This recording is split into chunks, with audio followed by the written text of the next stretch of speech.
Charity Shelter is warning of a housing crisis in the private sector, with 53% of private tenants struggling to pay their rent.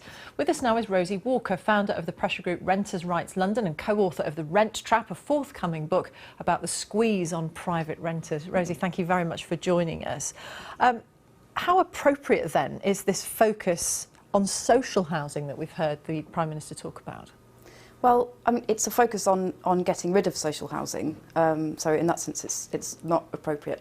I mean, it's replacing it and renovating it, making it better. Well, yeah, that remains to be seen. I mean, what often happens with a lot of renovation projects with social housing is the tenants get decanted for quite a long time and they don't always have homes to come back to.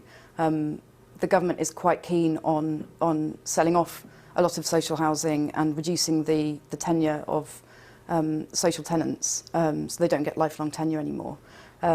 So we don't know yet whether these tenants who will be decanted by these clearances will be moved into the private rented sector, which is probably most likely, and that will mean 6 months tenancies, very little security, unstable rents, no real control over their homes. But what difference would his pledge to also invest in affordable housing to buy and to rent to the private rental sector? Well, that would be good if their definition of affordable actually meant affordable, but at the moment the official definition of affordable is 80% of market rate, which isn't really affordable to most people. So we get into this strange situation where we're talking about a sort of meaningless word. Housing isn't really affordable for most people at the moment. What examples are there from abroad then of where rent control works, where very long-term contracts are possible?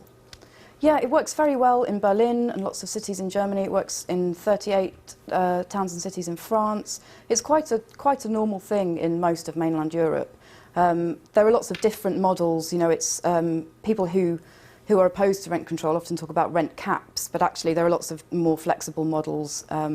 You can do it on the size of the house, the quality of the house, or where the house is, or can link it to local salaries. There are lots of different ways of doing it, and we do really need to be moving towards a more European kind of private rented sector with longer tenancies, more security, and more stable rents.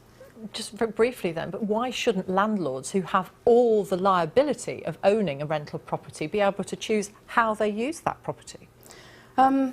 I think the main reason is because the people who live in those properties, who pay their mortgages for them and make them wealthy, are human beings, and they have a right to decent standards. And I think that's something that's been lost really from the debate. Landlords see everything in purely financial terms, and they forget that they're actually housing human beings who need decent homes. Rosie Walker from Renters' Rights London, thank you very much for coming in. Thank you.